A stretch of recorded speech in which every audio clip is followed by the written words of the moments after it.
मेरा ख्याल है जितने भी पाकिस्तान से जाते हैं 80-90% स्कॉलरशिप पे ही पढ़ रहे होते हैं। क्राइटेरिया अब डिफरेंट हो गया है, तो इस वजह से मेरा ख्याल है जितनी जल्दी अप्लाई कर सको उतनी जल्दी बेहतर है। क्या क्या चीज़ें हैं जो वीज़ा डॉक्यूमेंट के तौर पे हम प्रिपेयर करनी ज़रूरी है, इतनी देर पहले अटेस्टेशन का प्रोसेस स्टार्ट कर देना चाहिए आपको। क्योंकि लोग वहाँ पे जाते हैं और वो फिर पढ़ाई कंटिन्यू नहीं करते, वो दूसरे पास। बट मैं जानता हूँ कि कुछ लोगों से सारा चीज़ें उन्होंने लिखवाई थी कि भाई तेरी यूनिवर्सिटी का कितना खर्च आएगा, तू वहाँ पे रहने का तेरा कितना है। स्कॉलरशिप अक्सर लोगों का सवाल होता है कि क्या शुरू में हमें मिल जाती है या वहाँ जाकर लेनी होती है।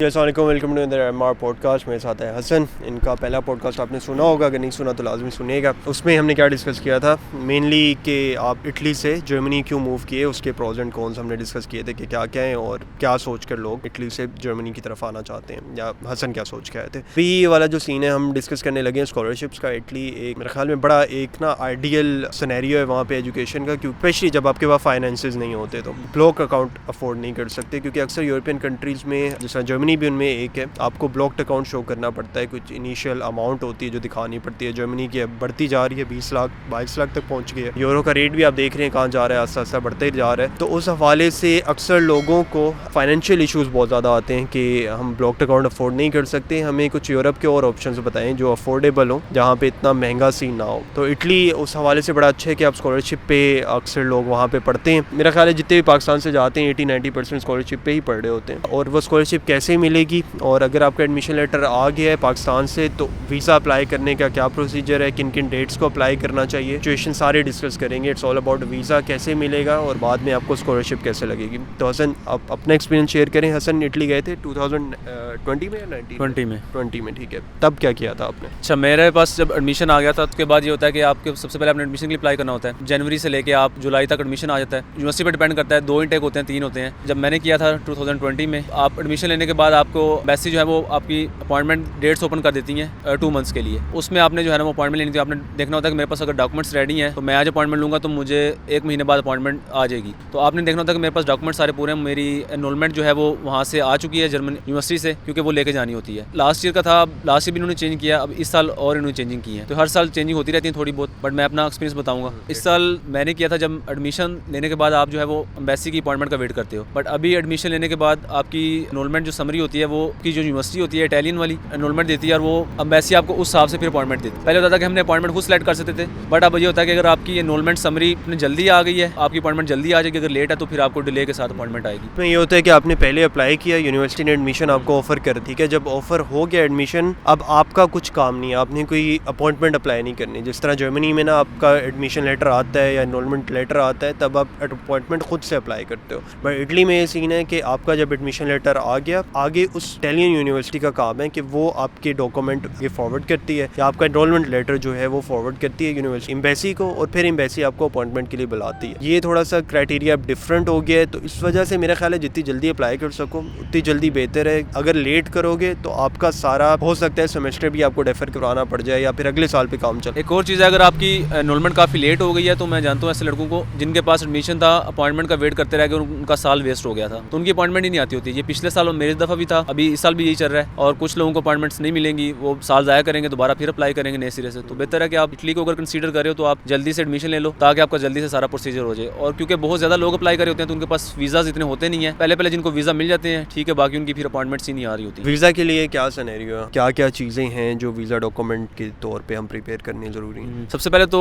आपका एडमिशन लेटर है और आपके डॉक्यूमेंट्स जो हैं वो आपके रेडी होने चाहिए। आपने HEC से अटेस्टेशन करवानी, तो सारे डॉक्यूमेंट्स आपके वहाँ से अटेस्टेड होने चाहिए, IBCC से, मोफा से, वो सारे करवा के। मोफा आप ज़रा बता दें क्या? एक तो IBCC से आप अपने FSC की करवाएंगे, बिल्कुल, और HEC के आपको अटेस्टेशन ही चाहिए होती है, डिग्री की, जो डिग्री की चाहिए होती है, आपने वो करवानी होती है। हाँ, मिनिस्ट्री ऑफ फॉरेन अफेयर, आपने वहाँ से डॉक्यूमेंट्स HEC से करवा के लास्ट पे आपने वहाँ से करवाने होते हैं। कराची में कॉन्सुलेट अपनी अलग से है, इस्लामाबाद की अपनी अलग से है। पंजाब वाले जितने हैं KPK वाले वो सब बैसी में जाते हैं, बाकी कराची वाले जो भी हैं सारे सिंध के वो वहाँ पे जाते हैं। टोटल कितनी देर पहले अटेस्टेशन का प्रोसेस स्टार्ट कर देना चाहिए आपको डॉक्यूमेंट? जब आपका एडमिशन हो जाता है तो आपको बस यही करना चाहिए कि आपके सारे डॉक्यूमेंट जो है ना ये सारे रेडी होने चाहिए, क्योंकि आपको अपॉइंटमेंट का पता नहीं होता। अभी भी लोगों को पता नहीं था कि मेरी अपॉइंटमेंट कब आएगी। वो सीरियल नंबर के हिसाब से देख रहे होते हैं यार, के ग्रुप में पूछ रहे होते हैं कि यार मेरी अपॉइंटमेंट जिसकी आ रही होती है वो बता देता है, तो आप उस हिसाब से फिर आप चीज़ें रेडी करें, तो आपको एक आइडिया हो जाता है। बट आपको ये चाहिए कि आप जल्दी से जो है ना ये सारी चीज़ें करवा लो, क्योंकि डॉक्यूमेंट्स तो पास होते ही हैं आपके, करवा लो, अप्लाई करनी है तो बिल्कुल सुनन लेटर करना ही पड़ेगा। हाँ, अब मैं ऐसे लड़के को भी जानता हूँ जिसने अभी डिग्री की थी और उसके पास डिग्री आई नहीं थी, उसने इंटरव्यू दे दिया, सब कुछ हो गया, एम्बेसी ने टाइम दिया था कि भाई आप इस टाइम के अंदर डॉक्यूमेंट्स अटैच करवा के दे दो, डिग्री वगैरह, तो हम आपका एप्लीकेशन प्रोसीड करेंगे, और उसने बाद में सबमिट करवाया था। तो ऐसा भी केस हो जाता है कि अगर आप फ्रेश ग्रेजुएट हो फिर भी कर सकते हो, कोई मसला नहीं होता है। अटेस्टेशन की जिस तरह आपने बात की, में एक चीज़ होती है बिहार से जो डॉक्यूमेंट क्लियरेंस आपका होता है, क्योंकि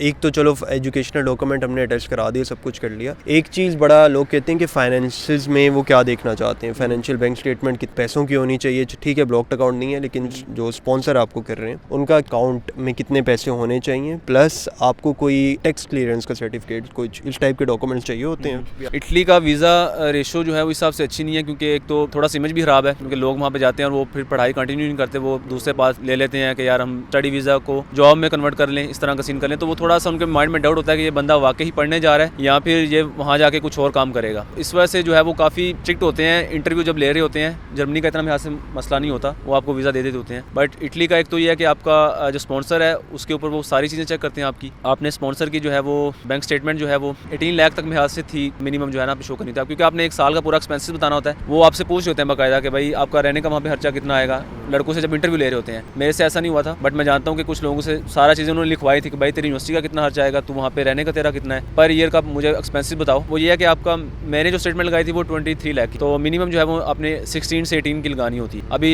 यूरो का रेट बढ़ गया तो आपको ज़्यादा चाहिए होगी, 20 तक शायद चाहिए हो आप। स्पॉन्सर का ये है कि आपके अगर कोई ब्लड रिलेटिव है, ब्रदर सिस्टर फादर या मदर, तो आपने सबसे पहले तो अगर कोई जॉब कर रही है तो आपने सैलरी स्लिप्स लगानी है, वो मेन चीज़ है। आपने टैक्स रिटर्न जमा करवाने होते हैं, FBR से वो बन जाते होते हैं, तो वो सारी चीज़ें जो है वो आपने लेके जानी होती हैं। इसके अलावा अगर आपके पास प्रॉपर्टी है तो आप उसके भी सर्टिफिकेट लेके आप उसको निकलवा के आप उसकी इंग्लिश ट्रांसलेशन करवा लो, क्योंकि जब मैंने इंटरव्यू दिया था मेरी सारी चीज़ें चेक की थी, और जब पे आया था मेरे डॉक्यूमेंटेशन पे जो स्पॉन्सर की थी तो उसने एक एक चीज़ मेरे से पूछी थी। तो ये बड़ा इंपॉर्टेंट होता है कि अपने उस बंदे को सेटिस्फाई करना है। फाइनेंशियल तौर पे कोई मसला नहीं आएगा, मैं वहाँ पे सिर्फ पढ़ने जा रहा हूँ। बाकी जो क्वेश्चन होते हैं वो पूछते हैं कि आपकी यूनिवर्सिटी के बारे में, आप यूनिवर्सिटी के बारे में सर्च करके जाओ, अपने कोर्स के बारे में पता हो, प्रोफेसर के बारे में पता होना चाहिए, स्पेशलाइजेशन किस में करोगे जाके आगे। इंटरव्यू काफ़ी थोड़ा टफ होता है, बट अगर आप कॉन्फिडेंट हो, आप सारी चीज़ें प्रिपेयर करके गए हो तो आपको वीज़ा मिल जाता होता है। मैं ऐसे लड़कों को जानता हूँ मतलब जिनके GP अच्छे नहीं थे, बट उन्होंने इंटरव्यू अच्छा दिया और उनके वीज़ा लगे हुए हैं। और मैं ऐसों को भी जानता हूँ जिनका GP मेरे से अच्छा था, उनका इटली का वीज़ा रिजेक्ट हुआ, बट वो जर्मनी मेरे साथ पढ़ रहा है। इंटरव्यू की ना तैयारी लाजमी करनी चाहिए। मैं भी कैरियर काउंसलिंग सेशन देता हूँ, उसमें अक्सर लोग स्पेशली बुक करवाते हैं कि उन्होंने वीज़ा इंटरव्यू की प्रिपरेशन करनी। उसमें कुछ टिप्स एंड ट्रिक्स होती हैं। एक तो होता है कि आपने बोलना क्या है, एक एक सवाल का जवाब आपको पता होना चाहिए, पहले से तैयार करके जाना चाहिए। सेकेंडली आप कुछ टिप्स होती हैं कि आप कॉन्फिडेंटली किस तरह इंटरव्यू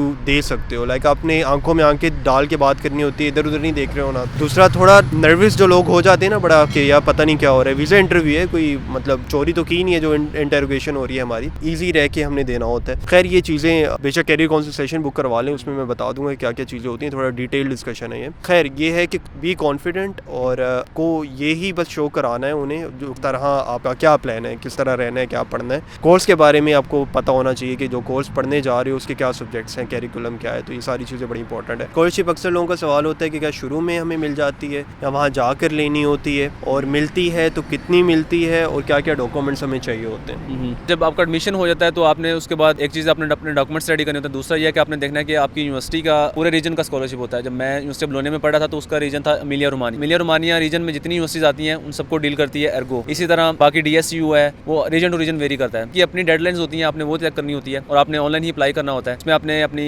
इनकम, फैमिली की डिटेल्स डालनी होती हैं। मोस्टली ये डालना होता है कि भाई हमारी फैमिली की इनकम इतनी ज़्यादा नहीं है, और हमारी जो इनकम है वो 15,000 यूरो से कम है पर ईयर। अगर इससे नीचे आपकी अप्रूव कर देते हो तो आपको स्कॉलरशिप मिल जाता है, जिसमें आपकी फीस सबसे पहले एग्जाम्प्ट हो जाती है यूनिवर्सिटी की, चाहे जितनी भी है। और उसके अलावा आपको 5,400 जो है ना वो स्कॉलरशिप होता है पर ईयर, वो मिल जाता है। अगर आपको अकोमोडेशन यूनिवर्सिटी की तरफ से मिल जाए, कम होकर 2500 तक रह जाती है, क्योंकि वो अकोमोडेशन के आपको निकल जाता है, गुजारा हो जाता है, लाइक खाना उसमें। हाँ बिल्कुल, आप सर्वाइव कर जाते हो इजीली, मतलब सर्वाइव के आप अच्छे तरीके से रह सकते हो। और अगर आपको फिर भी लग रहा है कि आपके मतलब अपने ट्रैवल करना है, आपने आपने कुछ और काम करने हैं, सपोर्ट करना है फैमिली को, तो आप पार्ट टाइम जॉब्स भी कर सकते हो। ये लीगली अलाउ? बिल्कुल। चाहे आपने स्कॉलरशिप मिली है तब भी आप काम कर सकते हो? बिल्कुल कर सकते हैं, कोई मसला नहीं होता। मतलब मैंने भी लास्ट जब मैं कर रहा था 1 साल बाद, तो मैंने भी स्टार्ट कर दिया था। ऑलमोस्ट सब कर रहे होते हैं क्योंकि सेमेस्टर ब्रेक आ रही होती है अंदर और आप मैनेज कर लेते हो, सब लोग कर लेते हैं, तो मसला नहीं होता। आप लीगली तौर पे आप अपनी आईडी आपकी बन जाती होती हैं, जब यहाँ पे भी वो लोग कर रहे होते हैं तो वो कोई इशू नहीं होता। ज़बरदस्त, ये तो बहुत आइडियल केस रह रही है कि आपको स्कॉलरशिप भी मिल रहा है, वहाँ से भी पैसे आ रहे हैं, एक्स्ट्रा काम करके आप पैसे कमा भी सकते हो। तो I think Italy is a nice option. आप यूनिवर्सिटी देखें, कोर्स देखें, पसंद आता है तो लाजमी अप्लाई करें। सर हमने लास्ट वीडियो में डिस्कस किया था, हसन इटली से जर्मनी आए हैं, बट इनके अपने रीजंस थे। हो सकता है आपको वो वाले रीज़न या इशूज़ फेस ना करने पड़े, आपके लिए कोर्स बड़ा आइडियल रहा है, आपको पसंद है। ऐसा नहीं है कि आपको वहाँ पे, अगर आपने इटली सेलेक्ट किया हुआ है, इटली बहुत अच्छा ऑप्शन है।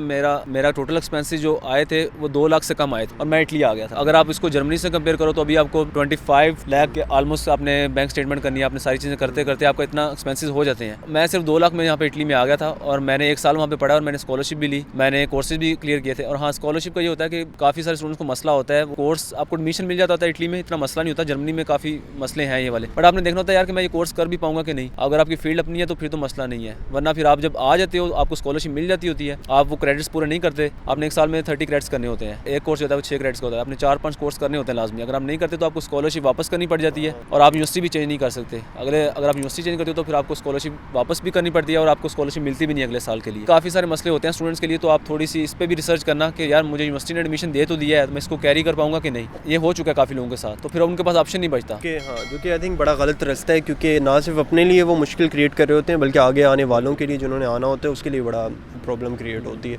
आई थिंक अगर पढ़ने जा रहे हो तो पढ़ाई पे थोड़ा फोकस रखो, स्पेशली जब वो पैसे दे रहे हैं यार पढ़ने के, कि यार रह लो, चलो पढ़ लो। आई थिंक ये हाँ, स्कॉलरशिप के लिए एक और चीज़ है कि काफ़ी लोग पूछते हैं यार कि हमने एम्बेसी में जो है वो स्पॉन्सर जिसको प्रूफ किया हुआ है, हम उसी को वहाँ पे सर्टिफिकेट बनवाते होते हैं जिसको हम लो इनकम सर्टिफिकेट कहते हैं, एक एफिडेविट होता है। अब तो है FBR का शुरू कर दिया, जब मेरी दफ़ा था इनकम सर्टिफिकेट वहाँ से पाकिस्तान कचहरी से बनवाया और उसको मैंने यहाँ से मिलान कॉन्सुलेट से करवा के, पुलिस स्टेशन कस्तूरा कहते हैं उसको, पर फतूरा, वहाँ से करवा के यूनिवर्सिटी को सबमिट कराया था, स्कॉलरशिप मिल गया था। लेकिन अभी पूरे इटली में उन्होंने चेंज कर दिया, अभी वो मिलान कॉन्सुलेट में क्योंकि हमने जाना होता है या फिर हमने रोम एम्बेसी में जाना होता है, वहाँ से डॉक्यूमेंट टेस्ट करवाना होता है। और कुछ लोग जो पाकिस्तान में बैठे हैं जिनका वीज़ा नहीं मतलब वेट कर रहे हैं, उनकी स्कॉलरशिप की डेडलाइन जा रही है, तो वो लोग करते हैं कि पावर ऑफ अटॉर्नी बनवा देते हैं, जो सीनियर्स होते हैं उनकी बिहाफ पे वो स्कॉलरशिप के डॉक्यूमेंट्स यहाँ से क्लियर करके तो आपने ऑनलाइन अप्लाई करना होता है, तो वो भी आप कर सकते हो। तो वो इस चीज़ का टेंशन नहीं है कि आपका स्कॉलरशिप की डेडलाइन जा रही है, आप ये काम भी करते हो, आप सीनियर्स देखो और आप उनसे कॉन्टेक्ट करके वो डॉक्यूमेंट्स बनवा लो। फिजिकली जाके प्रेजेंट करने होते हैं अपने डॉक्यूमेंट्स, क्या क्या करना होता है? पहले होता था कि आपने सबमिट करवाने होते थे, तो अगर आप सीनियर आपका सारा कुछ कर रहे हैं तो आपको डॉक्यूमेंट आपकी यूनिवर्सिटी तक भी पहुँचा देता होता है। तो ऑनलाइन भी पोस्ट कर सकते हो? बिल्कुल ऑनलाइन भी कर सकते हैं आप। पावर ऑफ अटॉर्नी आपने बनवाना होता है और आप लड़के देखो, मतलब लड़के मिलके, क्योंकि एक लड़का जो है वो 3 लोगों के डॉक्यूमेंट्स बनवा सकता होता है। मैंने भी खुद करवाए थे लोगों के, वो मसला नहीं। लेकिन आप स्कॉलरशिप के लिए लाजमी अप्लाई करो। उसके अलावा अकोमोडेशन के बड़े मसले हैं इटली में, तो आप लाजमी कोशिश करो कि आपको यूनिवर्सिटी की अकोमोडेशन मिल जाए। ये हम मसले डिस्कस करेंगे, मसले इन इटली वर्सेस मसले इन जर्मनी।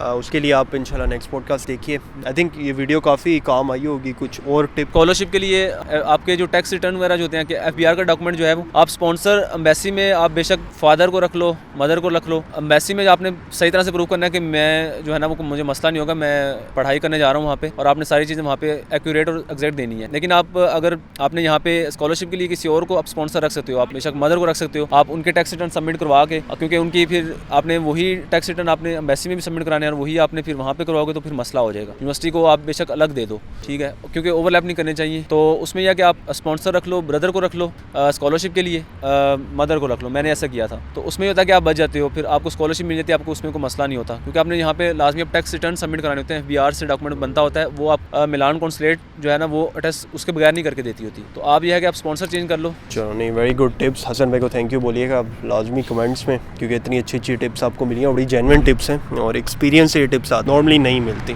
तो डू लाइक द वीडियो। अगर आपको पसंद आई है तो चैनल को सब्सक्राइब करें अगर अब तक नहीं किया। इंशाल्लाह see you in the next podcast. अल्लाह हाफिज़।